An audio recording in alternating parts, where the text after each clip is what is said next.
แทงซื้อรวยบัดนี้พี่น้องเอ้ยแทงซื้อรวยก็จัดเตรียมไว้เลยเป็นเรื่องพี่น้องเนาะตอนเช้าพี่น้องก็ยอแขกยามมาเช้าเตรียมโต๊ะเตรียมตังจัดเป็นทีเรียบร้อยเนาะพี่น้องวันนี้จะเตรียมจับเตรียมมาหงอาหารไม่ทาแขกมาบัดพี่น้องหลายๆแล้วเต็มนี่พี่น้องเอ้ยกับทักทายสบายดีและสวัสดีตอนยามเช้าเด้อน้องบดุงเนาะบัดนี้ค่ะมาพบมาพอกับน้องวิวคือเก่าพี่น้องเอ้ยอยู่ทางเพื่อนเมตุยหรือว่าในงานบุญแจกข้าวพอแขกนั่นแล้วเนาะพี่น้องเนาะก็ตอนนี้เขาก็มาจัดเตรียมสถานที่ต่างๆพี่น้องเอ้ยมื้อนี้ก็เป็นมื้อตั้งกองบุญมื้อนี้พี่น้องเอ้ยเดี๋ยวประมาณ7-8 โมงก็เขกก็จะมาเต็มอยู่แล้วพี่น้องเอ้ยเดี๋ยวเขาก็ไปจัดเตรียมอยู่ทั้งครัวถาเนาะพี่น้องเนาะตอนนี้ก็จะมีตอนเช้าเนี่ยนะจะมีลาบเนาะพี่น้องลาบก้อยตอนยามมาเที่ยงก็จะมีแกงเนลาบเนแล้วก็ตำบักหุ่งเนก็เตรียมโอ้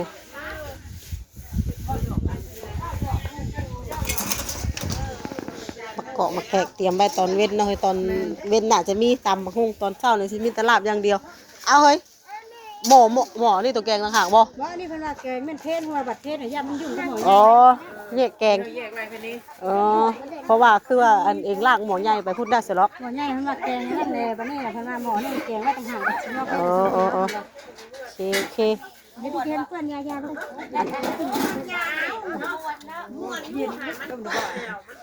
ลูกเดี๋ยวบางนั่งก็ดีเด้อคุบไผ่เด้อ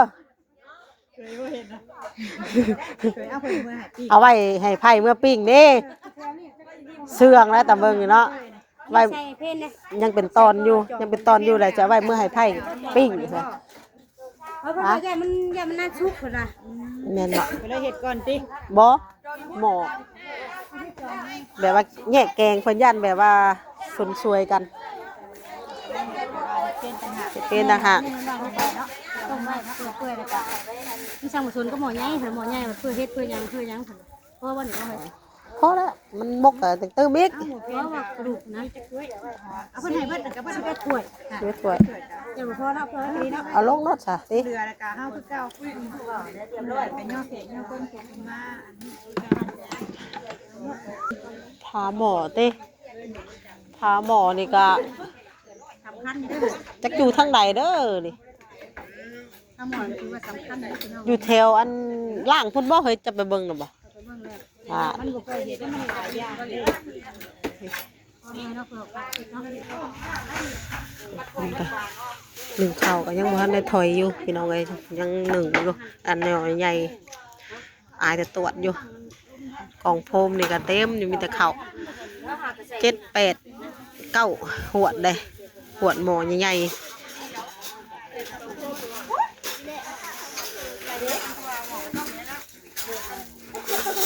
เต็มหมด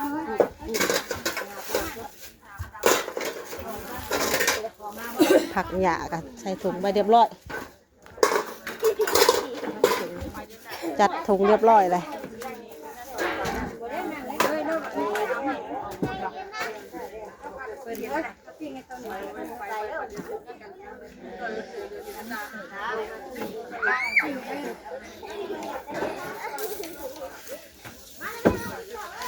โอ้ลาบทางแม่ครัวเขาเห็ดลาบตอนเช้า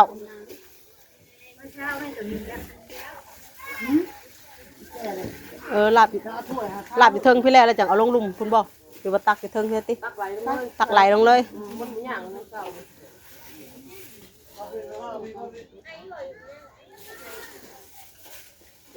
จ้าง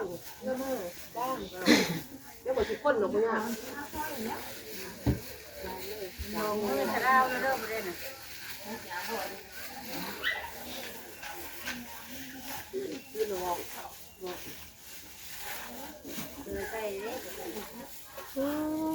ตอนเช้าวันเลยบ่เฮ้ย3-4-3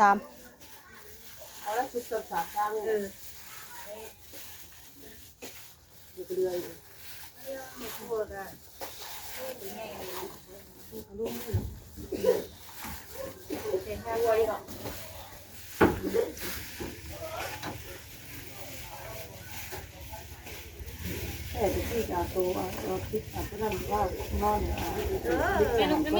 โตเป็นคนคุมโตเป็นคนจก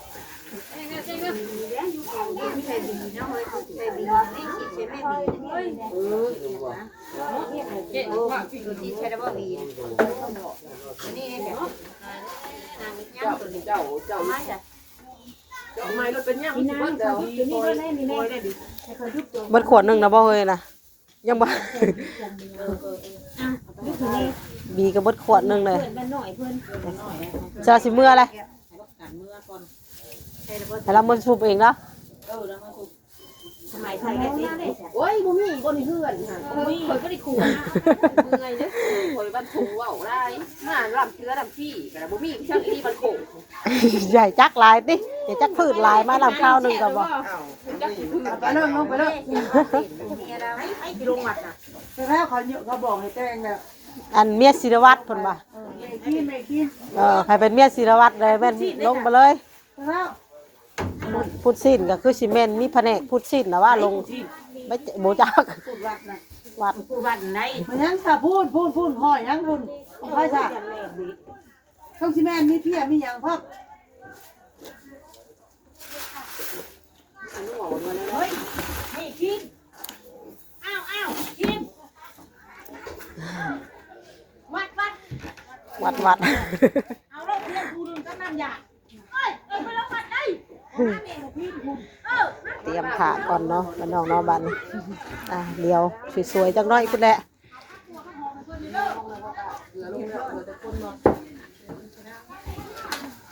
มาทางแม่ครัวมาทางแม่ครัวบัดนี้พี่น้องเอ้ยมาพักเตรียมหัวคาไปใส่ลาบสิ้น ว่ายังบ่ได้แกล้งตัวนี้บ่ดื้อได้ โอ้ยยังบ่เมื่อบ้านอยู่บ่เป็นไงนี่บ่ ไปมา อ้าวสบายดีเด้อแม่ครัวเด้อ สบายดีมั้ย สบายดีเพิ่นได้เฮ้ยจ้าสบายดีน้องข่อยเด้อ แล้วนี่มื้อบ้าเลยลูกแล้วมื้อทหารบ่ ได้ว่าน้องจังหันบ่เลือกเอาแบบตัวอ่อนนะเพราะว่าตัวแก่นี่มันสิลงแบบนั้นเบิดน่ะ บ่อาจารย์เก่งไปไหนอันนี้ป้าว่าสิเซ็น มันทำนี่เนี่ยมัน เพิ่นนี่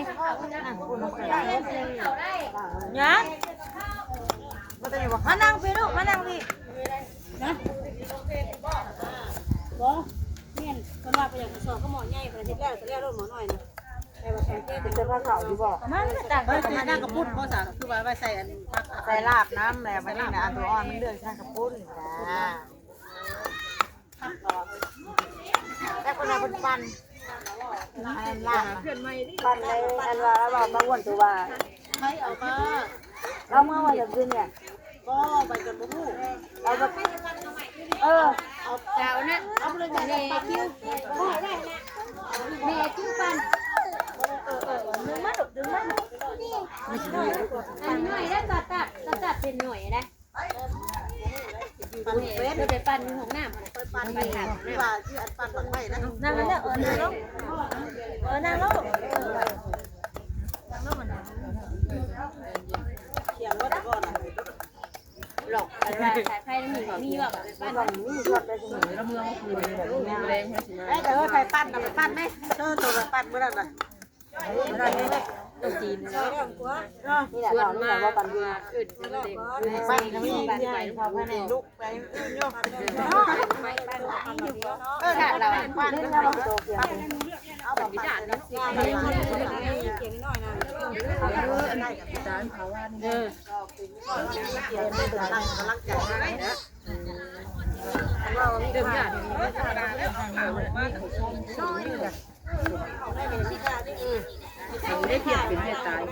เป็นยังไงว่าเข่าบ่ได้มันเลยกำลังใจ ใหญ่ผ่าตามพันตอนนี่ เป็นเยอะเลย ระบบซ้ายเนี่ยก็ไปปั่นไม่ไหลไปอยู่ได้ไหลไปเรื่อย ปั้นเนี่ยถูกมาเปลี่ยนเดี๋ยวมีระบบก่อนกินแห้ง มันติดเรื่องนั้นที่เขามีสติเขาเลือกไปเชยให้มันเอ็มเชยนั่นน่ะอันมันดอกเขานะเขาเห็นมันเอ็มได้ อันนี้นั่นที่มันสามารถเอาซีทำไปได้เลยนะคนช่าง เมาเรื่องยังเลยหรือว่า อุ้ยไปทางปูนกันโผกผ่านกันสูง แล้วเราจะเห็นอาชีพจะไปได้โอ้น่าสนใจขึ้นมาเลยน่าสนใจขึ้นมาเลยแต่เป็นกำลังซองหน้าเต้ย เ เป็นเรื่องอะไรกันมา มันถูกเขาสิเว้ากันนี่มันถูกมันบ่เกี่ยว สันบ่ ยกสิมาจ่ายเดียวกันได้เลย กันเป็นคนละครึ่งซะซะวันโคกกับวันส่งผสมกันซะ กันเฟิร์มกันยาแล้วแท้มันก็ไอ้เนี่ยโต นี่ติดมือลูกมึงสิก่อนอย่าไปเฮ็ดมันตีอย่าไปมันก็ได้มือลูกก่อนเขามือลูกขึ้นมาก่อนเขา ไอ้ตัวกู เป็นหน้าโตตลอดค่ะ แหละกำลังโคออกกันยังหนาวอยู่ดิ โตเมื่อก็เฮ็ดอยู่แล้วตาเนี่ย ฮะ ก็ลีนโตก็เป็นกองพูดว่าที่บ่ของมึงของผู้เฒ่า บ่ นี่เบิ่งแต่กล้องตัวเองเบิ่งในกล้อง บ่ได้ขนาดถ่ายกล้องถ่ายคลิปก็ยังบ่ทันได้เอาอันหน้าออกอยู่ดิยันว่าปลาดุงเห็นกี่หูกี่ตาวุ นับไปแน่ปลายมีดนั่น แต่ยา เฮ้ยมาลายญาตินัดนี่ญาติ ใกล้กันก็รอดนี่เลยเหรอบ้างเลยเด้อ เฮ้ยมันคมอีดีได้นโมซ่อนหั่น ใช่แต่เขามีกล้องเจ้าเนาะต้องสิปิ้วแล้วปลายมันปลายมันคือว่าถึงนี่ข้าแห้งอยู่ ของโอ้ยคอยเป็นยังช่อง NVIP วะ แม่เขาอยากทำเป็นจ่องเจ้าเหรอ ช่องแบบว่าจ้องคอยมันแบบว่าเพิ่นให้พานแบบ VIP แบบว่าคนบ่ได้เบิ่งกันนะคนบ่เห็นนะเพิ่นก็เลยให้พานนะ เฮ้ยสนับสนุนจริงมันพาหนูก็ได้ ทำเป็นจ่องมันเลยโอ้ขาดแรง มาแผดนะเอาไว้ป้าสิใส่ให้ได้ปะโทรศัพท์อ่ะ จะเอกข่อยอยู่จะมาแต่ใส่มาแต่หน้ามาแต่หน้าบ่ทันใส่หน้า คักอันนี้เนาะเดี๋ยวผู้ใดจังไปต่ออีกตอนย่อลาบบัดนี้เนาะบ่ลุงเนาะตอนย่อเข่าย่อน้ำพุ่นแหละมาบัดนี้พร้อมเรียบร้อยบัดนี้พร้อมคนก็เริ่มมาลายแล้วเตรียมคลุกเลยโอเคไปคลุกกับเอาลงเลยข้าวขั่วอันขั่วขึ้นนี่บ่อันนี้ข้าวขั่วกะหากำลังเบิดอันซองกระปุกอ่า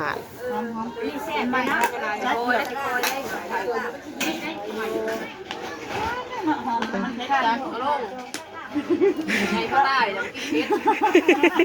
คนหายเก่งเลยนะกระเพาะช่วงนี้เป็นกระเพาะบ่บัดไปนัวเพิ่นหายใจนิดหน่อยแหละเพราะว่าจบงานนี่สิขอนัวสิได้นัวกับกาแฟไปนัวกับกาแฟเศร้านะแต่เศร้ามันไหวใส่ลายเด้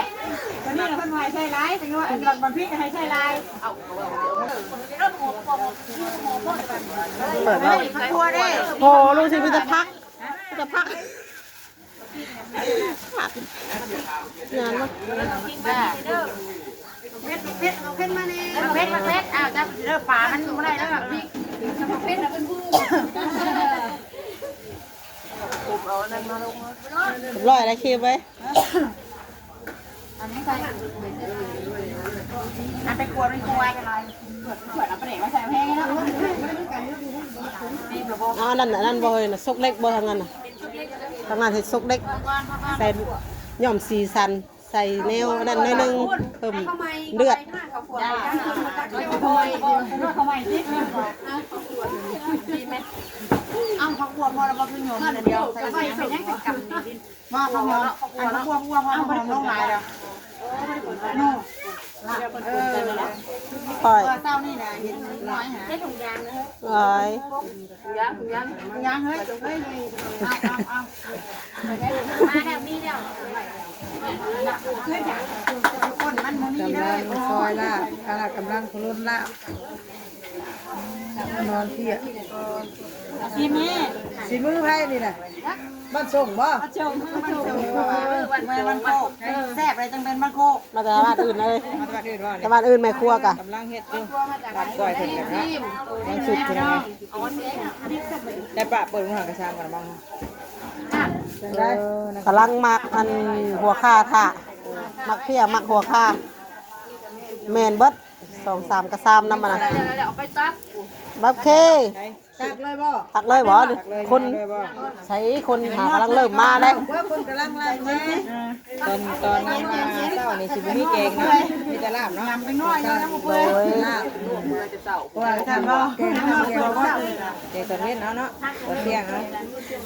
ข้างนั้นนี่สิเป็นเล็กๆไม่มีมือออกเลย เอาแคมนี่น้ำเตี้ยหนุ่มแต่นั่นให้น้ำเตี้ยเอาขายประตูนั่น เต นี่ รียมเปิดเลยประตู นั่นนี่นอนเตี้ยมองๆเนี่ย ย้ายรถเขาน้ำนะเคยขายนะ เรียบร้อยเลยนะบอกมันว่า คนมาหลายแต่เฮ้ยได้ เรียบร้อยบ่แม่นคนขาคนเอิ้นทางแม่นคนบางคนเขามาเบิดก่อน เดี๋ยวเพิ่นสิสร้างเองบ่เว้ย ตั้งไปรถเขาคนขาย เฮ้ยเฮาตักได้แล้วเฮากับพ่อเคยเพิ่นมาเอาบาทเดียวบ่ทันเนาะเนี่ยกระตุกเด้นะว่านี่แบบว่าเฮ้ยเพิ่นให้เอาถ้วยน้อยนะถ้วยเลยที่เพิ่นเลือกไว้ในเขตนี้เยอะ ผมบุกพักเลย เด้อจ้าเพิ่นบ่พักบ่ เอารถขมๆเลยดิเมื่อยเพี้ยได้สายเบิดอ่ะ จุ่มโตคือพัก เขาจึงบ่ได้เลยเรียนละลายอยู่ ป้าโอ๊บแม่นย่างเขาย่านเจ้าอันใส่ธงแบบว่าลงอะไรเห็นป้ายธงป้ายเสือกกับชุงสีใหญ่ๆเห็นนะเสือกอะคนมาแต่ย่านซ่อนแช่นน้ำมันเลยอันเอาลายหูลายตาเบิ่งซอยกันว่า ก่อนมา ก่อนมาหันเลยว่าจ้ะกระตุกเฮ้ยกระตุกมันไหลเนาะ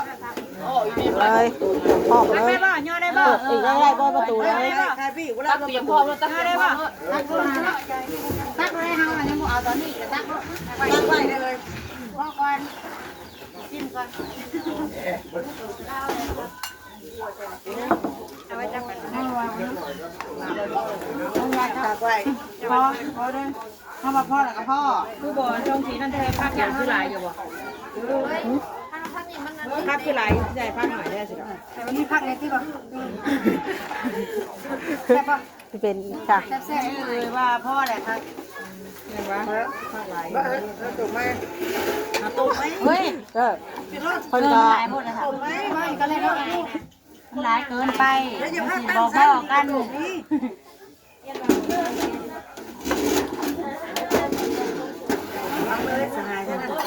กระตุกยุ่งมีหลายด้วยช่วยบ่แม่เพิ่นก็ไปเอามาหนัก คนก็วนไปวนมาแล้วอ่ะ อยู่ตารางมันก็ไม่ยังจะตีนไปยังกระตุกบ่ตีนมันน้อย มันตียุ่งยักนี่เลยว่าดู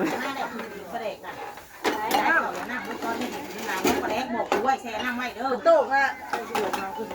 ยัง แก้วนี่ ไป เป็น กิน ยัง ปลาแดกอีกมื้อนี้กะ มันแล้วอยากให้จับ เสือแล้วขังแล้วนะดึงทีแล้ว นี่บอกคนบ่กินนี่กะ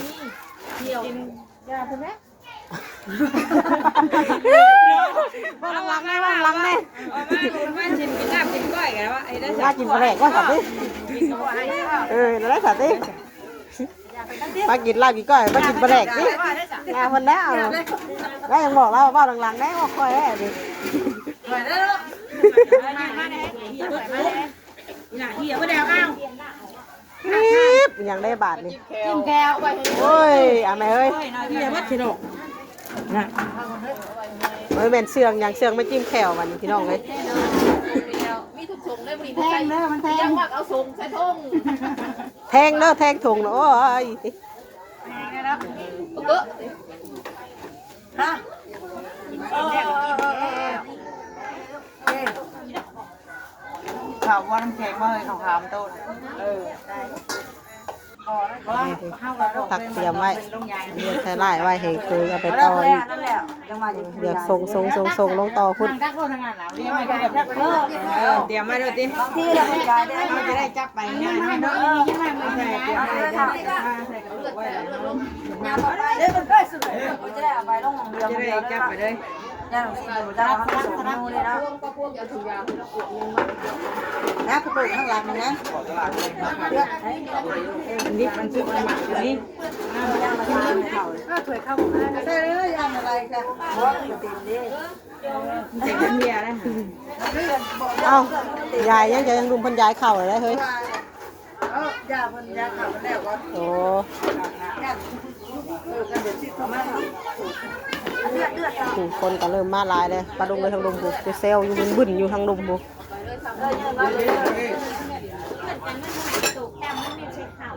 มันย้ายเข้าก็ใหญ่กว่าเนาะถ้ามันบ่เคยเป็นย้ายเข้าย้ายมา เด้ เที่ยงมื้อก็เข้าเที่ยงป้าซั่นน่ะ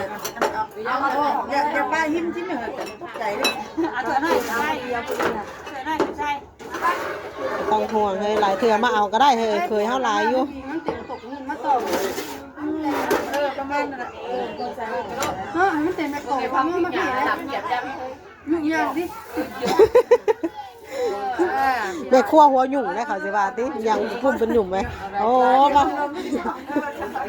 ป่านนี้จากเฮ็ดบ่นี่ข่อยมาแต่เฮิงเลยกะหางตื่นนี่เนาะ คนอะไรเนี่ยกินยาปอกผมอยากว่าเอาให้จมูกบ้านคุณได้มือเลยกิน ยันว่าเป็นบ้านคนว่า คนอะไรกินยากินมอบแล้วก็ เตรียมพร้อมพี่น้องไอ้บัดนี้แขกคนก็มาเต็มอยู่ทั้งลุมพี่น้องเนาะพี่น้องไอ้แม่น้องวีก็จะไปหาจัดเตรียมซอยหมูกันบัดนี้เนาะพี่น้องเนาะไปก่อนเด้อพี่น้องไอ้คลิปนี้ก็โจ๊ะไว้ซ้ำนี้ก่อนเนาะพี่น้องไปซอยหมูทั้งนั้นก่อนเริ่มขยายเริ่มขย่อยลงไปทั้งลุมพูไปแล้วเนาะของการมาสวัสดีทุกคน